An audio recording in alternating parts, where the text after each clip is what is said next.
Well, we're just getting started for today. Shelling corn. At this point, we're about halfway done doing high moisture corn for 2020. Now, I didn't realize how many of you don't watch a video all the way to the end, but in my last video, I kind of had a little message in the beginning that it was probably going to be my last video on YouTube, just because of the content that was in the video, meaning that YouTube might not like what we've got going on in the video and they might pull the channel down. That's what I meant by the message that I had in the beginning, and then I had a little bit of a message at the end of the video, and a lot of people left comments. They were not wanting to see me leave YouTube. We're not leaving YouTube. But in this video that you're gonna see for today, gotta warn you, we got politics in this one as well. We believe in supporting both sides. So with that being said, I just heard that fuel nozzle click off, so we got to get moving here. Oh, you like this little guy here? This is a SR1 baton, I think it's called, and it's an Olight, of course. They keep sending me flashlights, and I can't figure out which one I like best. The IT5 or something like that. That was my all-time favorite, carried in my pocket and whatever, but this is a little brighter, clips right to the hat, and charges with a USB charge thing. They've got a sale coming up here in a while, but we better get to the field. One of the other trucks just went by this one particular farm that I'm on right now. We've got this area here done, and we've just got to move down the road. Well, enjoy the rest of the video, folks, and we will catch you at the end.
I can get my pipe down there. Might be back to about it.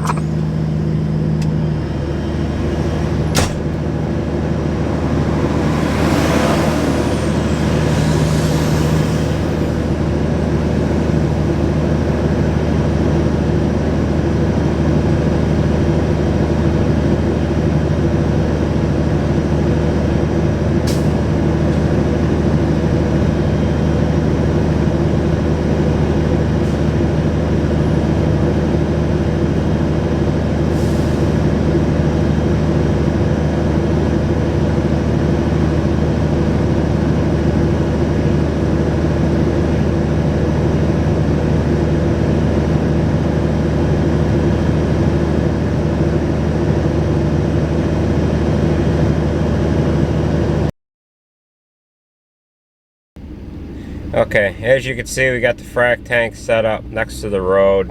Jared just got done offloading. There was a semi ahead of him. That semi just pulled out. We got truck 6 on deck.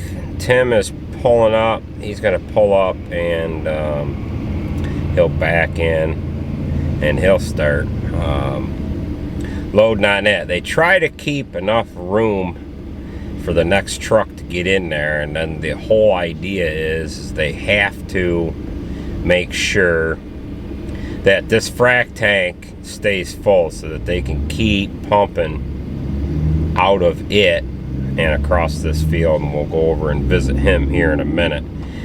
Now I'll kind of trace this line back to where he is injecting manure in the field. That is an 8-inch line right there, feeding the injector pump in the field, and then we're just drafting off of the frac tank itself. We could load a tanker off that load boom. I think most of you have already seen us using that load boom already. We've just got the load boom set up.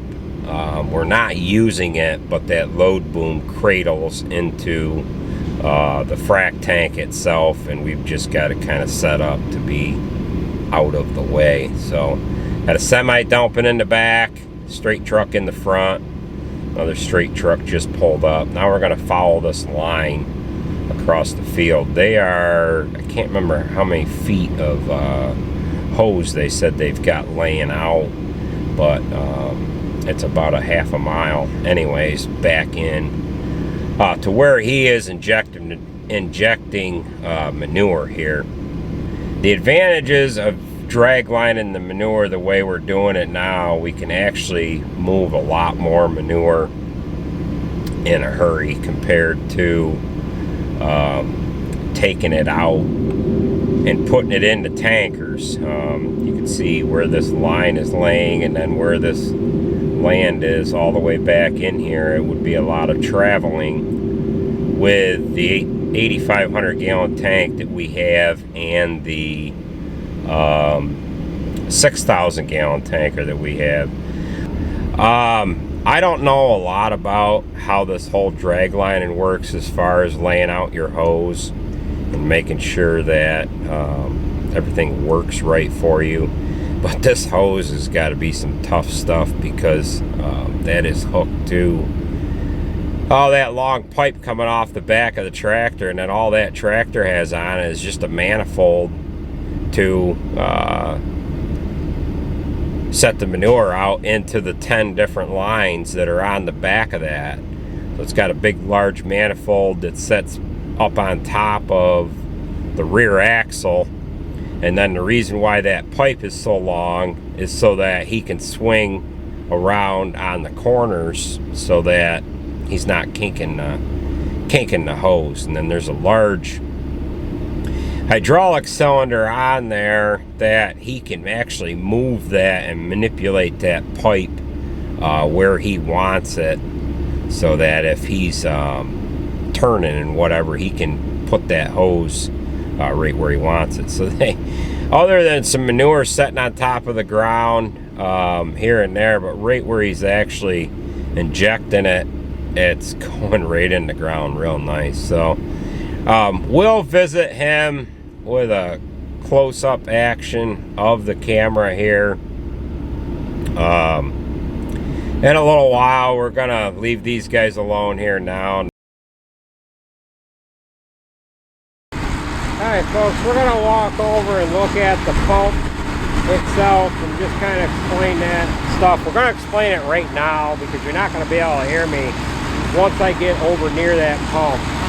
The pump is the blue trailer, and then the red little trailer is just an air compressor so that they can run what's called a pig. It's nothing more than a Nerf ball that they can push through the line with air pressure, and it cleans all the manure and everything out of the line so that they can roll it back up. They've got a couple of them parts there.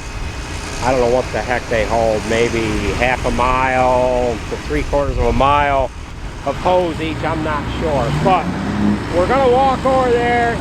I'm not gonna talk at all because you're not gonna be able to hear me. But that pump unit itself, I'm not sure what kind of pump is on there. It might be a Cornell pump, I'm not sure, but it's driven with a truck engine, and it's actually a truck frame with a truck transmission in behind the truck engine, and then they run in like third gear or something like that to power the pump. That system there was built by CFS, it's Stand Cuff Farm Services, which is about 15-20 miles from here. But yes, truck engine built by a custom outfit that makes these manure pumps and stuff. So we're going to walk over, we're going to look at that quick, and then we're going to take a ride back into the field that is back over in there. And we're just going to kind of walk around the manure injection system and whatever.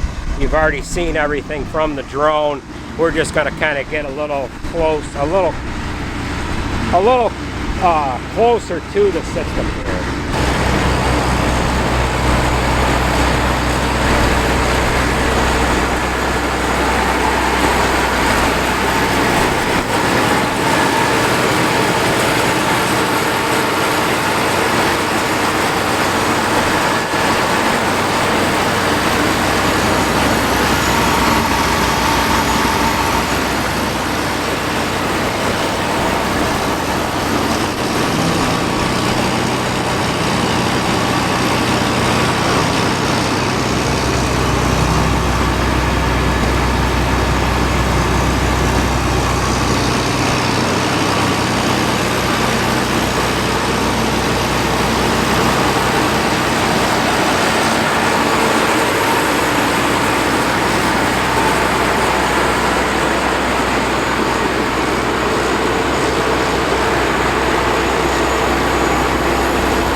Alright folks, so he just got turned around on the end there. He's going to be going back the other way. Now, the advantages of doing it this way opposed to getting a tanker out in the field is the manure never stops. It keeps going, keeps flowing. And injecting the manure is probably the best way that you can apply the manure to the ground. It's going in the ground. It's not going to be moving off the surface. And in a couple of days time, you won't even know that there was manure spread here. These big shanks like this, you can put more manure in the ground with shanks opposed to using discs. Now, we can go in this spring and put another 4,000 to 5,000 gallons on if we so choose. We're putting about 12,000 gallons to the acre on right now. We're allowed to put roughly around 20,000 gallons to the acre on this ground according to our nutrient program. The other video I did with these guys putting it on with a spread plate, they were putting it on with a spread plate because that particular farm had their ground, it wasn't stripped, but they had, every other field was hay, and they wanted manure applied to the hay fields. And in order to get across this ground, you don't want to stop for one field and have to set up again to skip over one to go to another. So they used a spread plate to do the cornfields and the hay fields that were alongside and between the cornfields. So he's got his hose set out here. I think I said this was 8-inch hose. I believe this hose here is 6. I'm not entirely sure, however. It looks like it's probably 6, but either or, doesn't really matter. Now this ground here, he's already made a pass through here, and you can barely see any manure on top of the ground. That's just a real slick way of doing it.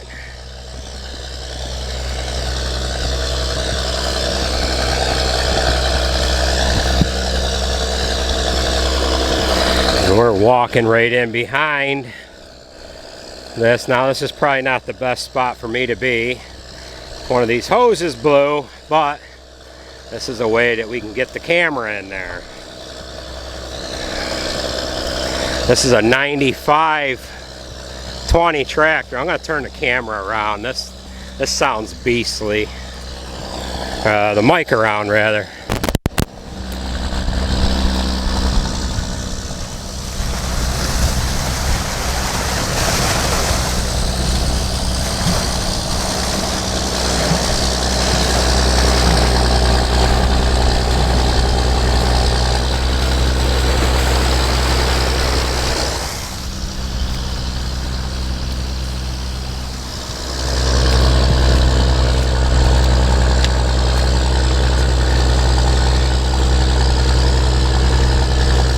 What he did there was he just cleaned out his distribution box that's down on the injector itself. I think yesterday I referred to what was up on top of the axles as a manifold, but his actual manifold is on the injector, and then it's got the 10 individual lines hooked up to it.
gonna leave these guys alone now, and they're just about done back in here on this field.